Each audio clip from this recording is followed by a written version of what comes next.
मैं आरसी गुप्ता, माँ कस्तूरबा गांधी महिला कॉलेज ऑफ एजुकेशन भरतपुर से। आज का विषय हमारा कक्षा कक्ष की बैठक व्यवस्था है। इसमें कक्षा कक्ष बैठक व्यवस्था में बैठने की व्यवस्था से आशय उस सुनियोजित तथा क्रमबद्ध प्रणाली से है जिसमें बैठक व्यवस्था शिक्षण की वस्तु स्थिति के अनुकूल होती है,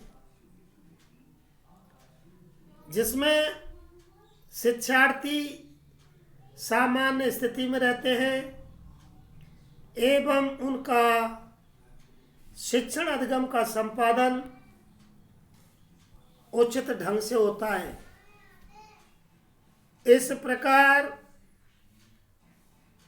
बैठक व्यवस्था स्वाभाविक वातावरण का रूप लिए होनी चाहिए। यह किसी भी प्रकार के शिक्षण संपादन की एक अनिवार्य शर्त है। बैठक व्यवस्था चाहे जिस भी संस्था की हो, उसे ये ध्यान रखना चाहिए कि वहाँ किसी भी तरह का बाधक तत्व न हो। यदि ऐसा है तो उसे दूर करने का प्रयास करना चाहिए। प्रकाश, हवा आदि की उचित व्यवस्था होनी चाहिए। बैठक व्यवस्था पर कुछ कक्षा कक्ष प्रबंध विशेषज्ञ और अनुभवी शिक्षकों इस बात पर बल देते हैं कि छात्र इसके लिए स्वतंत्र है कि वे किस प्रकार बैठना पसंद करेंगे, परंतु उनकी पसंद के साथ साथ कक्षा वातावरण, पठन सरलता एवं कक्षा अनुशासन भी महत्व रखता है। छात्र बैठक व्यवस्था अपने अथवा शिक्षक के अनुसार कर सकते हैं। कुल मिलाकर यह कक्षा में छात्रों को अधिगम एवं सुविधानुसार बैठने की उचित व्यवस्था है। संपूर्ण कक्षा को व्यवस्थित करने के लिए छात्रों को सीट आवंटित करना होता है। इसका भौतिक अनुशासन एवं शिक्षा पर प्रभाव पड़ता है।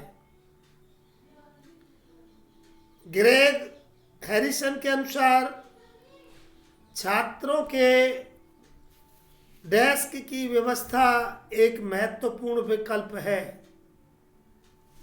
इसके द्वारा आपकी कक्षा का वातावरण प्रभावित होता है।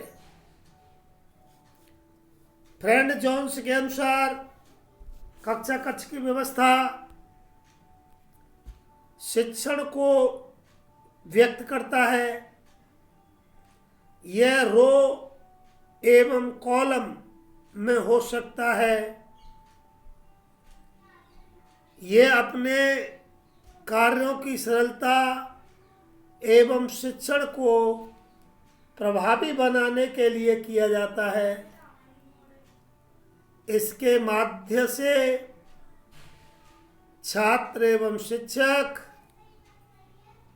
आसानी से आवागमन कर सके तथा शिक्षक उनके मध्य निरीक्षण कर सके। कक्षा कक्ष बैठक व्यवस्था के प्रकार 4 हैं। पहला है रो, दूसरा यू आकार, तीसरा समूह, चौथा है सम्मिश्रण। शिक्षक की इच्छा एवं आवश्यकताओं के आधार पर अलग अलग तरह से बैठक व्यवस्था होती है।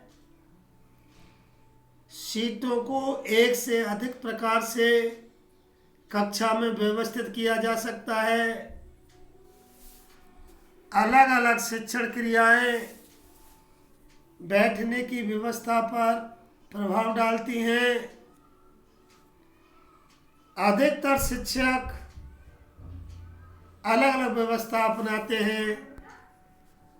वे दिन प्रतिदिन बालकों की बैठक व्यवस्था में परिवर्तन करते हैं। विद्यालयों में निम्नलिखित प्रकार की बैठक व्यवस्था का प्रयोग होता है। बैठक व्यवस्था के प्रकार, पहला रो, जो छात्र पीछे तथा श्याम पट से दूर बैठते हैं उनके लिए कक्षा में वाद विवाद करना कठिन हो जाता है, क्योंकि वह आगे की बात को स्पष्ट रूप से नहीं सुन पाता है। अतः इस प्रकार की बैठक व्यवस्था साधारण एवं सुविधाजनक होती है। इसमें शिक्षक सभी डेस्क को एक सीधी रो में आगे से पीछे क्रमानुसार लगवाता है। इस प्रकार की व्यवस्था में छात्र एवं शिक्षक आमने सामने बैठते हैं। छात्र एक साथ कार्य करते हैं तथा शिक्षण सामग्री को एक दूसरे तक हस्तांतरित कर सकते हैं। यह व्यवस्था समस्या समाधान एवं सामाजिक क्रियाओं हेतु उपयुक्त होती है। रो में शिक्षक सभी छात्रों को सरलता से देख सकता है कि वे क्या कर रहे हैं। वह आगे से कक्षा के समस्त बालकों पर दृष्टि डाल सकता है। अब आता है दूसरा प्रकार, यू आकार तथा घोड़े की नाल के आकार में। इस प्रकार की बैठक व्यवस्था में शिक्षक छात्रों के मध्य में होता है तथा शिक्षक सभी छात्रों को एक छात्र शिक्षक को स्पष्ट देख सकते हैं, सुन सकते हैं तथा एक दूसरे से अंत्यक्रिया कर सकते हैं। शिक्षकों की दृष्टि से यह एक प्रभावी बैठक व्यवस्था है, क्योंकि यह छात्रों के आपसी अनुशासनहीनता एवं उत्पात को रोकता है। यू आकार की बैठक व्यवस्था छात्रों के लिए भी अच्छी होती है, क्योंकि इस व्यवस्था में एक दूसरे का सहयोग प्राप्त करते हैं। चूंकि इसमें सभी छात्रों को श्यामपट्ट स्पष्ट दिखता है, इससे पठन और लेखन आसान हो जाता है। अब इसका तीसरा प्रकार है समूह। यह कक्षा में स्थान की बचत करता है अथवा समूह बैठक कक्षा के फर्श की बचत करता है। इस व्यवस्था में कक्षा के अंदर अधिक छात्रों के बैठने की व्यवस्था हो सकती है इस प्रकार की व्यवस्था का उपयोग अधिकतर शिक्षक करते हैं। समूह व्यवस्था में शिक्षक 4 या 5 के समूह में छात्रों को बैठाता है। इसमें छात्रों को समूह अध्ययन एवं विचारों को आदान प्रदान में सरलता होती है। इसमें छात्र एक टोली की भांति अध्ययन करते हैं। प्रत्येक छात्र एक दूसरे की क्रियाओं को देखते हैं तथा यदि एक छात्र अध्ययन संबंधी कुछ बोलता है तो अन्य छात्र चुपचाप सुनते हैं।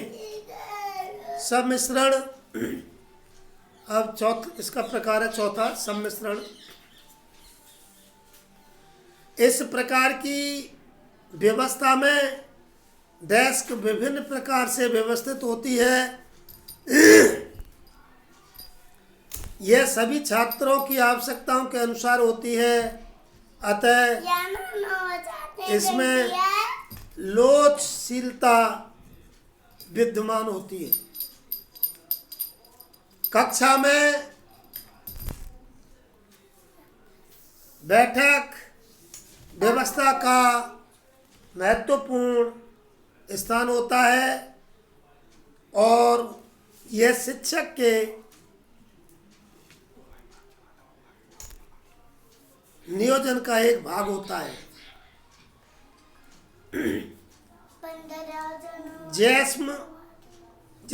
जेम्स लेविन के अनुसार यह महत्वपूर्ण नहीं है कि किस बैठक व्यवस्था का कक्षा में उपयोग किया जा रहा है। महत्वपूर्ण यह है कि उनके बैठने में लोचशीलता हो, शिक्षण अधिगम के अनुकूल हो, सुविधाजनक हो तथा कक्षा नियंत्रण एवं निरीक्षण के योग्य हो। शिक्षक कक्षा में छात्रों को बिना बाधा के अथवा बिना डेस्क हटाए टहल सके। कक्षा कक्ष बैठक व्यवस्था का महत्व है। कक्षा कक्ष में बैठक व्यवस्था की महत्वपूर्ण भूमिका होती है। ये संभावित समस्यात्मक व्यवहार को कम करने में सहायता करती है तथा अनुदेशों के द्वारा इसका ध्यान बढ़ाने में सहायता करती है। बैठक व्यवस्था अधिगम वातावरण को प्रभावित करता है। बैठक व्यवस्था का जो महत्व है जो निम्नलिखित है। पहला है छात्र के व्यक्तित्व विकास में सहायता करती है। दूसरा है दो नंबर सहभागिता में वृद्धि करती है। तीसरा है ध्यान लगाने में सहायता करती है। चौथा है कक्षा वाद विवाद में वृद्धि करती है। पांचवा है मात्रात्मक एवं गुणात्मक छात्रों की वृद्धि करती है। इसका आगे मैं अब सारांश बता रहा हूँ। बैठक व्यवस्था एक शिक्षक के कक्ष व्यवस्थापन का प्रमुख भाग होती है। एक शिक्षक को बैठक व्यवस्था में न केवल भौतिक व्यवस्था की देखरेख करती है बल्कि विद्यार्थियों की प्रकृति या व्यवहार को भी ध्यान में रखना होता है। बस।